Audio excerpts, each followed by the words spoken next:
think that what you're talking about are the realities of sort of the ideals that are much more societal than they are human. Right.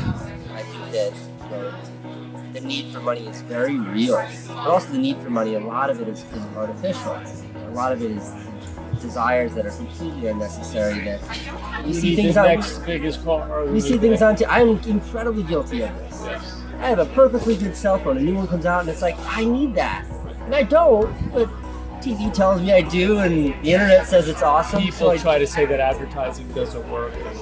I mean, it does, but I think that it's my friend telling me something's cool. It's desire, and I think that that's human nature. But I think what happens and the risk that happens when you're talking about sort of lifetimes, and you're talking about sort of abundance of money, you're talking about things like investment portfolios, not cell phones, is that you lose sight of the priority. And I think the priority, I define success in life as one very simple thing: being happy. And I know for me, financially, when I was on welfare, when I had nothing, when I couldn't afford to feed myself, I fantasized about private jets and Lamborghinis and mansion houses and all of these things. And then the minute I made enough money to where I didn't have to worry about food or rent, I stopped giving a about money. And I pay attention to those things, but like all the fantasies that revolve around material things just sort of faded. And instead it went back to like, well then how can this tool that is capital just make me happier? Right. You know, it's little things. It's little things like we struggled in our old apartment because the baby didn't have a window in her bedroom. We thought it was making, and having the opportunity to move into a better apartment that has a window, that made us happier. Yeah. It made us happier. It's the little things, and we do have clients and folks who get caught up in the big things. So it's interesting to hear. I think checking everything against happiness. Yeah.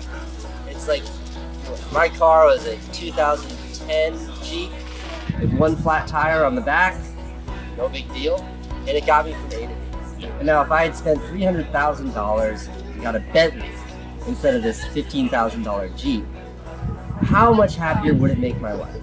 And the truth is the return would be very, very low. Very low. And these objects, I saw in one of your videos, I think it was a Bentley or something, a very expensive car during Sandy underwater. Yeah. And it's just a thing, right? It's here.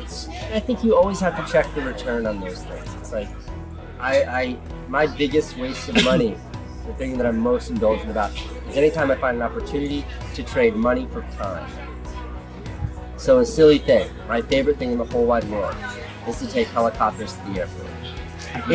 It's indulgent, it's stupid, it always looks good on camera, and it's expensive. It's a couple $100. It costs a multiple of what a taxi cab costs. Sure. But it means an extra hour and a half. That's tough. Yeah. And like last time I did it was when I was trying to meet Candace at our daughter's school, and it was over at 6. The flight landed at 5. And I was like, okay, hundreds of dollars. And then I got to see my daughter for an hour.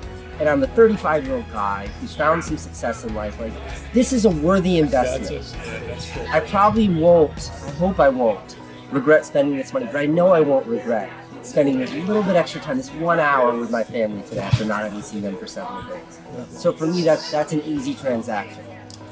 If I could trade every penny I have to my name right now for X amount of time or year, I would do it in a heartbeat.